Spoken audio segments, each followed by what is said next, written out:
Bom dia, galera do segundo ano. Esse vídeo é um vídeo de resumo da aula que nós tivemos hoje ao vivo, tá bom?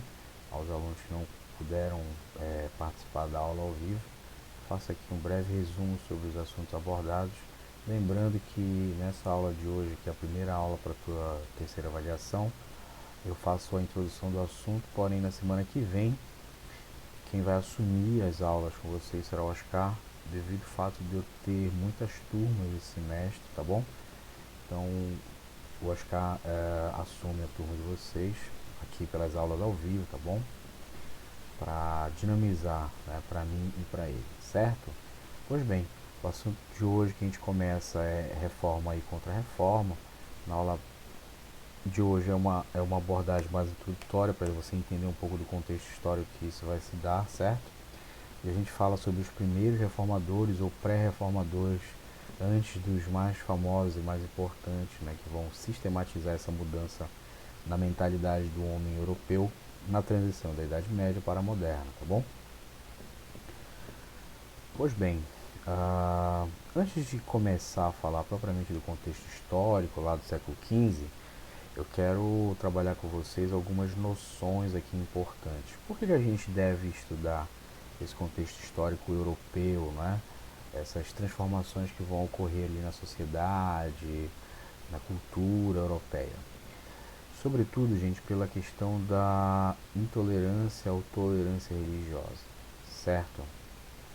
Vejam bem, imagina que a gente faça hoje, na nossa contemporaneidade, uma pesquisa com alunos de uma turma qualquer, hipoteticamente falando, tá? Eu trouxe aqui um exemplo. Ó. Imagine que a gente pergunte numa sala de aula qual seria a religião de cada aluno ali presente, tá?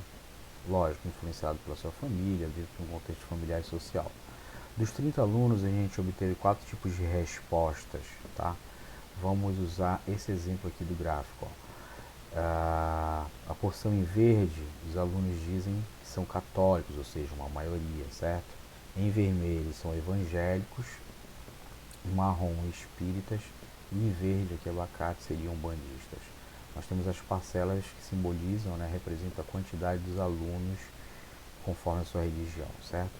A gente percebe, galera, com esse gráfico em pizza, né, a diversidade de religiões que surgem numa sala de aula apenas. A gente já consegue perceber com um micro-laboratório social as diversas sociedades que existem, percebe? Então, por que que hoje é mais fácil a gente compreender uma diversidade ali de orientações, né, e crenças religiosas? Sobretudo porque a gente vive dentro de uma democracia hoje, tá? E nessa democracia, pautada numa lei, né, numa constituição, a gente percebe a tal da tolerância religiosa. Esse conceito aqui é o conceito-chave para a gente compreender o porquê, os motivos que você deve estudar as reformas protestantes, reformas religiosas do século XV, tá? Que reverbera hoje na nossa contemporaneidade, na nossa realidade histórica atual. Foram graças a essas transformações, esses fenômenos ocorridos lá no século XV, é que hoje, né, teoricamente, nós teríamos ali né, uma visão de tolerância religiosa nessas sociedades democráticas. Contudo, a gente sabe que isso na prática não é efetivamente visto, muitas vezes, tá? Sobretudo pelo racismo ou preconceito estrutural ligado a outros tipos de religiões, sobretudo religiões não cristãs, muito bem? O Brasil, como a gente sabe, é um país construído dentro de uma cultura cristã ocidental, católica, né, que é oriunda dos colonizadores, então isso ainda reverbera hoje na sociedade atual. Não sei se muitos viram, né, ou se alguém chegou a ver, mas ontem teve uma matéria muito interessante no Fantástico exatamente em relação a isso, né, gente? Sobre um caso de intolerância religiosa contra uma mãe, né, que leva a sua filha para fazer uma iniciação dentro da religião umbandista, que inclusive é a religião que está sendo citada aqui como exemplo, né, uma religião de matriz africana, uma religião afro-brasileira, e que a avó dessa criança teria denunciado a mãe por ter colocado ela para iniciação dentro desse terreiro de Umbanda, e ela teria sofrido maus tratos, quando a criança claramente diz que não, que faz parte, que é a liturgia própria daquela religião. A gente viu ali casos de policiais que foram até o terreiro para averiguar, imaginem só, né? E a expressão que um dos policiais teria usado lá dentro, né, do lugar, né, do templo sagrado deles, seria, né, uma criança dessa, de 11 anos, no meio dessas religiões de preto, imaginem, né? Então a gente tem exemplos práticos aqui da realidade do dia a dia, que essa tolerância religiosa que surge, digamos assim, né, com as transformações do século XV, das reformas religiosas, não são assim, né, tão bem aceitas ou de fato existem na prática. Legal? É algo a se pensar então, né, nesse primeiro contato e por que a gente tem que estudar esse tipo de assunto dentro da história, não é verdade? Pois bem, continuando, nós temos aqui o contexto ou o conceito de reforma, tá bom?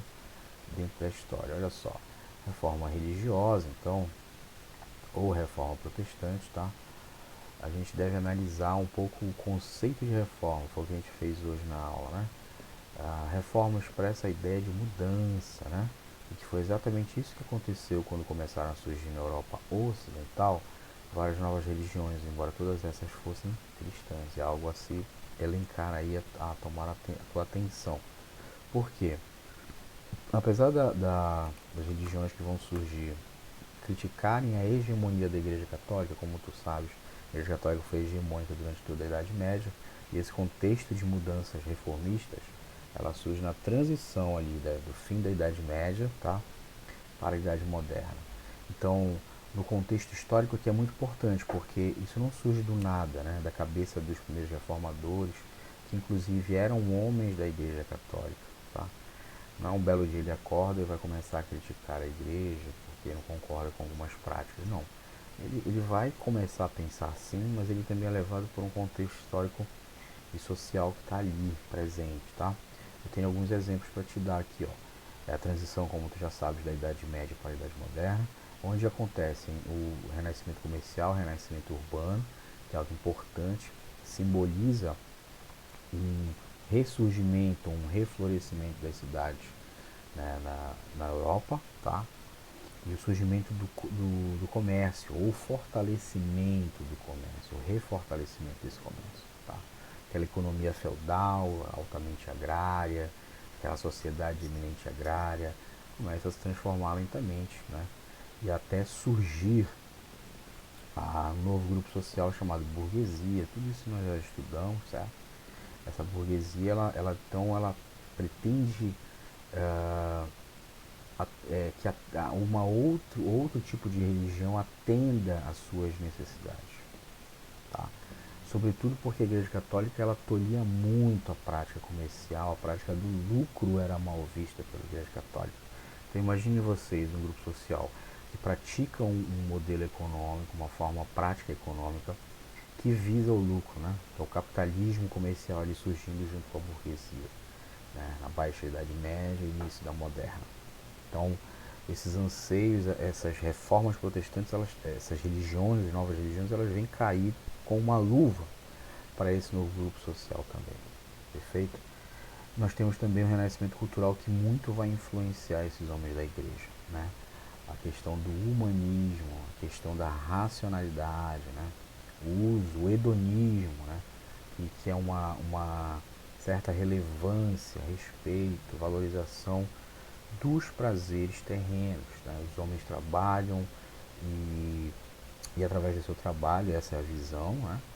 Ele tem como garantir um pouco de satisfação pessoal através da materialidade da vida, adquirindo uma vida boa, uma vida confortável, até mesmo luxuosa, como vai acontecer com a alta burguesia, mas lá na frente. Pois bem, mas lembrem-se que essa religião, para atender essa burguesia, ela deve ser cristã, né? Que é o caso das religiões protestantes, tá bom? Além disso, tem o surgimento do Estado Nacional, que são os países modernos, né? País centralizado na figura do rei, Isso também, tudo isso vai começar a influenciar um contexto histórico que influencia, né, essas novas religiões. Inclusive essas religiões vão ter apoio desses novos reis aí que visam centralizar o Estado na sua figura. Perfeito? Pois a reforma luterana ela foi uma das primeiras reformas a acontecerem, mas não foi a primeira, digamos. Mas a sistematização dela surge como uma primeira, né? A reforma luterana vai organizar uma nova religião de fato. Martinho Lutero, um padre católico, teólogo alemão, vai reformular as bases da igreja, vai pegar muito da liturgia católica, reformular alguma coisa e criar uma nova religião. Mas isso vocês vão aprofundar nas outras aulas, tá? Sobre a reforma luterana. Certo? Foi um movimento, claro, de caráter religioso, surgido onde? Na Alemanha, tá? Na segunda década do século XVI, liderado por Martinho Lutero. Este movimento criticava várias ações da Igreja Católica e propôs novos caminhos para o cristianismo. Né? Então, o que vai causar essa reforma? O luxo da igreja, sobretudo, que pregava a pobreza, né? Pregar a pobreza de Cristo, tal, a caridade, mas a igreja, como a gente sabe, vivia na riqueza, no luxo, certo? Lutero vai criticar, perdão, a igreja criticava a usura, né? A usura é importantíssimo aqui, pois era a prática de emprestar dinheiro a juros. Né? A igreja católica abominava isso, isso era pecado, inclusive cabível de punição. E se a gente parar para pensar, o que é a usura hoje? É a prática mais lucrativa que existe no mundo, que enriqueceu, né, um grupo da sociedade muito importante no mundo inteiro, em vários países, em todos os países na verdade. A própria estrutura do capitalismo financeiro, que são os bancos.